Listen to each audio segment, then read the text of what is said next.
Kamu tentu pernah mengamati harga kebutuhan pokok ketika menjelang hari raya besar, atau harga gas LPG 3 kg saat terjadi kelangkaan hingga adanya antrian panjang untuk mendapatkannya. Kira-kira mengapa harga-harga tersebut cenderung naik ya? Dalam ilmu ekonomi, kenaikan harga dan kelangkaan disebabkan oleh penawaran atau supply dan permintaan atau demand yang tidak seimbang. Dalam teori penawaran dan permintaan menggambarkan hubungan-hubungan di pasar antara calon pembeli dan penjual dari suatu barang atau jasa. Lalu, apa sih sebenarnya permintaan dan penawaran? Mari simak video pembelajaran berikut ini.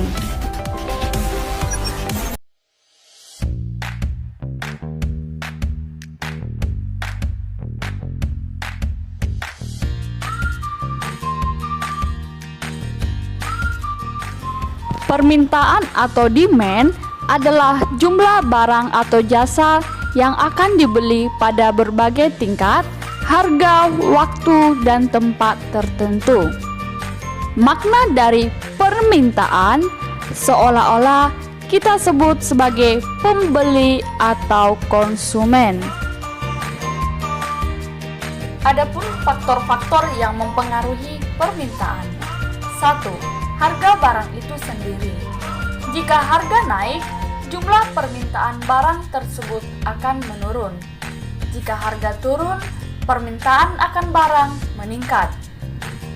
Faktor yang kedua, harga barang lain atau pengganti atau biasa kita sebut dengan barang substitusi.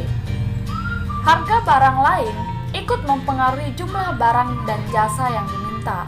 Apabila harga dari barang substitusi lebih murah, maka orang akan beralih pada barang substitusi tersebut. Yang faktor yang ketiga yaitu kualitas barang. Kualitas barang akan mempengaruhi terhadap permintaan barang walaupun agak beda sedikit dengan barang yang lainnya. Faktor yang keempat adalah pendapatan. Ketika jumlah pendapatan meningkat, konsumen cenderung meningkatkan konsumsi atas barang dan jasa. Faktor yang kelima adalah selera masyarakat. Selera konsumen terhadap barang dan jasa dapat mempengaruhi jumlah barang yang diminta. Faktor yang keenam adalah perkiraan atau ramalan harga di masa depan. Apabila konsumen memperkirakan bahwa harga akan naik, maka konsumen cenderung menambah jumlah barang yang dibeli karena ada kekhawatiran harga akan semakin mahal. Yang terakhir adalah jumlah penduduk. Semakin besar pertambahan jumlah penduduk, tentunya semakin besar pula permintaan terhadap barang dan jasa. Yang berikutnya adalah kurva permintaan. Kurva permintaan adalah grafik yang menggambarkan sifat hubungan antara jumlah permintaan barang atau jasa dengan harga dalam berbagai kondisi. Cara membuat kurva permintaan adalah sebagai berikut.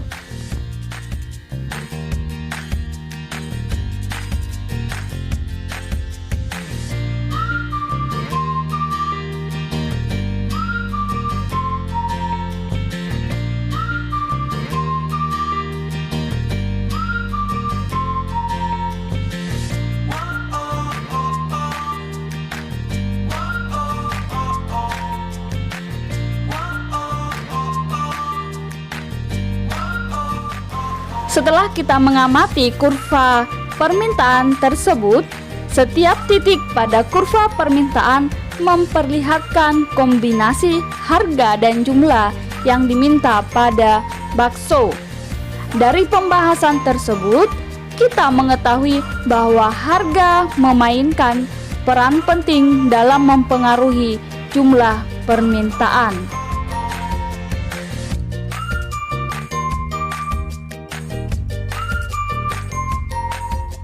pembahasan tersebut mengenai kurva permintaan, terlihat ada hubungan terbalik antara tingkat harga dengan jumlah permintaan barang dan jasa. Fenomena ini pada intinya merupakan isi dari hukum permintaan.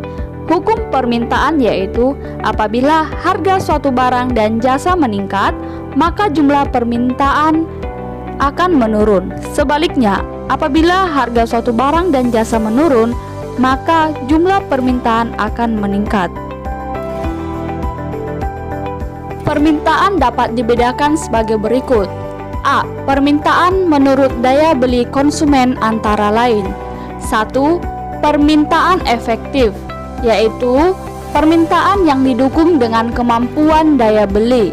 Artinya, permintaan ini berasal dari konsumen yang betul-betul memiliki kemampuan untuk membeli barang dan melakukan transaksi.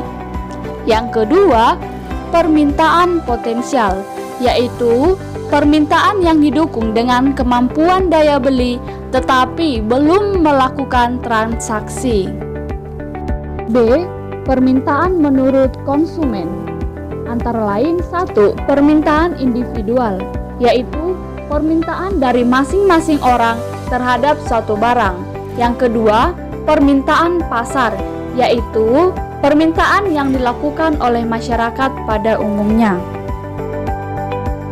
Nah, itulah tadi penjelasan mengenai permintaan. Sekarang kita masuk tentang penawaran. Penawaran atau supply adalah kesediaan penjual untuk menjual berbagai barang dan jasa pada berbagai tingkat harga dalam waktu tertentu.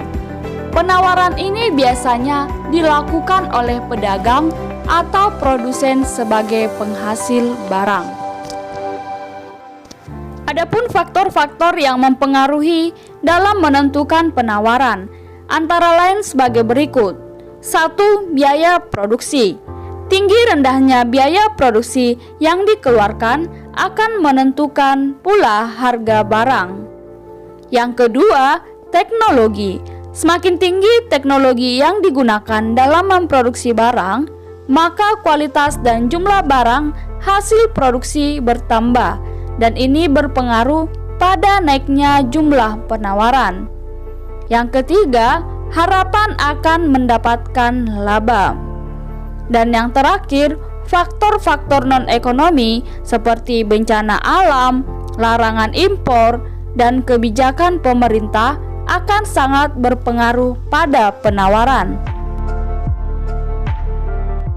Lalu, bagaimana hubungan antara harga dengan jumlah barang yang ditawarkan? Hubungan antara harga dengan penawaran dapat dilihat dari bunyi hukum penawaran, yaitu jika harga barang ditawarkan naik, maka jumlah barang yang ditawarkan pun akan bertambah. Dan sebaliknya, jika harga barang turun, maka jumlah barang yang ditawarkan pun berkurang. Antara harga dengan penawaran terdapat suatu hubungan lurus di mana harga berbanding lurus dengan penawaran. Untuk lebih jelasnya, coba lihat tabel berikut ini. Dari tabel tersebut dapat dibuat suatu grafik yang disebut dengan kurva penawaran. Pengertian kurva penawaran adalah grafik yang menggambarkan sifat hubungan antara harga suatu barang dengan jumlah barang yang ditawarkan pada waktu tertentu dan tempat tertentu. Baiklah, demikian pembelajaran kita yang membahas tentang permintaan dan penawaran. Semoga kamu memahaminya. Sampai bertemu kembali dalam pembelajaran berikutnya. Terima kasih.